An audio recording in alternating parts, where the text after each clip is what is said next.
주여 나의 생명 나의 정성 드립니다. 이 작은 나의 생명 나의 정성 다해 주님만을 위하여 살기 원하오니 주여 잡아주소서 나를 잡으소서 주님만을 위하여 살게 하소서.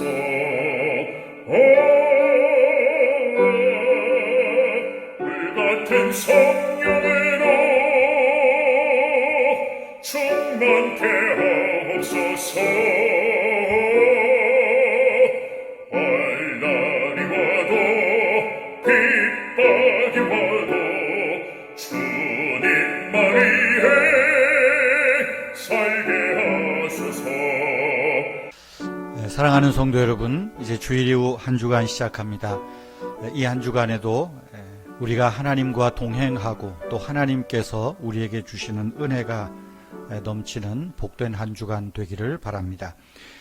오늘 함께 읽을 하나님 말씀은 창세기 4장 13절에서 24절까지인데 조금 줄여서 16절부터 18절까지 읽도록 하겠습니다. 가인이 여호와 앞을 떠나서 에덴 동쪽 놋 땅에 거주하더니 아내와 동침하매 그가 임신하여 에녹을 낳은지라. 가인이 성을 쌓고 그의 아들의 이름으로 성을 이름하여 에녹이라 하고 에녹이 이랏을 낳고 이랏은 무흐야엘을 낳고 무흐야엘은 무드사엘을 낳고 무드사엘은 라멕을 낳았더라. 여러분, 오래 사는 것보다 더 중요한 것은 잘 사는 것이고 잘 사는 것보다 더 중요한 것은 남길 것이 있는 인생을 사는 것이라는 말이 있습니다. 오늘날 현대인들의 수명이 많이 연장되었습니다. 그렇다 하더라도 창세기를 읽다 보면 창세기에 기록된 분들은 현 우리가 상상하기 어려울 만큼 오래 살았습니다.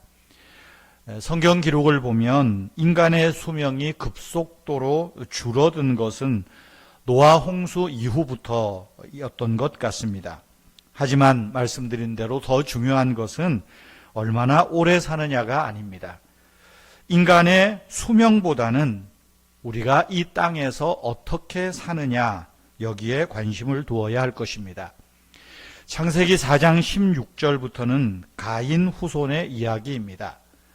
가인 후손의 짧은 이야기를 보면 이들이 남긴 업적들이 참 많습니다. 가인의 후손들은 도시를 만들었습니다. 집을 남겼고 악기, 무기를 만들었고 또 여러 가지 삶에 필요한 기구, 오늘날로 말하면 과학의 발전을 이루고 문명의 발전을 후손들에게 남겼습니다. 하지만 가인 후손들의 이야기를 보면 이들의 삶을 짓누르고 있는 것이 있습니다. 그것은 불안과 허무함이었다는 겁니다. 그래서 이들은 삶의 그림자들을 보면 늘 불안과 허무함 속에 쫓기듯 삽니다. 시기와 질투가 그들의 삶을 지배했습니다. 살인이 끊이지 않았습니다. 아시는 대로 가인이 아벨을 죽였습니다. 가인은 아벨을 죽인 두려움 가운데 살았습니다. 가인의 후손들은 죽음에서 자기를 지키기 위해서 집도 으리으리하게 짓고 성을 쌓기도 했습니다. 급기야는 그 가인의 후손 중에 라멕은 어떤 이런 두려움을 넘어서 내가 사람을 죽였다, 나는 이렇게 사람을 죽였다 자랑하기까지 하였습니다.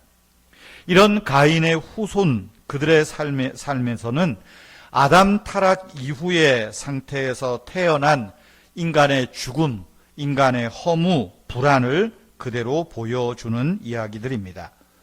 사도 바울은 인간의 이러한 삶을 로마서에서 잘 우리에게 말씀하고 있습니다.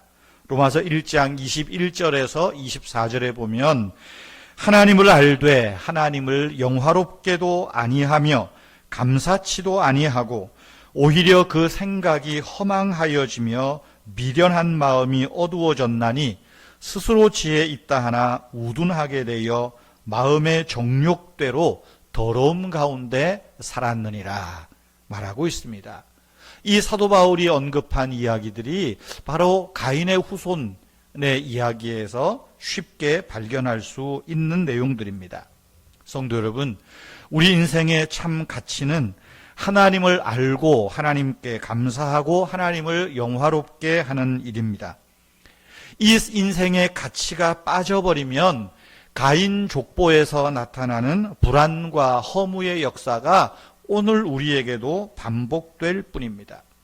그래서 영원한 가치를 붙잡지 않고 사는 사람들을 보십시오. 그저 물질을 추구하다가 혹은 명예를 쫓아가다가 그럴 듯 뭔가 업적을 이룬 것 같지만 그들의 삶은 피폐해지는 그런 모습들을 발견하지 않습니까? 여러분, 우리가 영원한 가치, 하늘나라의 영원한 가치, 주의 복음의 가치를 붙들지 않으면 오늘 우리 역시 이 어두운 상황 속에서 불안과 허무함을 뒤쫓을 수밖에 없다는 것입니다. 오늘 가인의 후손 이야기를 통해서 하나님이 우리에게 주시는 메시지는 분명합니다. 불안과 허무의 삶을 따라가지 말라는 것 아니겠습니까? 영원한 나라, 영원한 가치에 소망을 두고 그 영원한 가치를 따라 사는 믿음의 사람들로 우리를 부르시는 말씀들입니다. 저와 여러분들이 가인의 후손의 뒤가 아니라 지난 토요일에 말씀드린 대로 아벨의 후손으로서, 믿음의 후손으로서 하나님을 영화롭게 하며 하나님께 감사하는 복된 저와 여러분 되기를 축복합니다. 기도하겠습니다. 하나님의 복음으로 당신의 의를 우리에게 나타내셨습니다. 우리는 믿음으로 그 의를 알게 되고 믿음으로 그 의를 간직합니다. 하나님, 우리가 예수 그리스도 안에서 나타난 하나님의 의를 깨닫게 하시옵고 부패한 세대 가운데 복음의 의를 따라 살게 하여 주시옵소서. 주님, 세상에서 유혹과 갈등을 겪을 때에도 우리를 지켜 주시옵소서. 하나님의 의와 사랑과 성령의 능력으로 우리를 유혹과 갈등에서 새처럼 자유롭게 하여 주시옵소서. 이제 주일 이후 한 주간의 삶을 시작합니다. 성도님들의 가정 위에 또 직장 위에 사업장들 위에 우리 자녀들의 학업 가운데 하나님 지혜를 주시고 명철 주시고 하나님의 크신 은혜를 베풀어 주시기를 원합니다. 특별히 우리 김창술 집사님 주일 오후마다 이렇게 수도권 노예 연합회에서 이제 하는 장로 후보자들 교육을 지금 계속 받고 있습니다. 주일 늦은 시간까지 또 교육에 임할 때에 그리고 교육 이후에 또 이렇게 차로 먼 거리 이동할 때에 하나님께서 안전하게 지켜주시고 또 장로로서의 역할과 사명들을 잘 배우고 훈련받게 하여 주시옵소서. 하나님 아버지, 우리 은혜교회 성도님들 오늘 하루도 시험에 들지 말게 하시고 다만 악에서 구하여 주시옵소서. 주 예수님의 이름으로 기도하옵나이다. 아멘. 자유로이 한 주간 위해서 기도하시기를 바랍니다.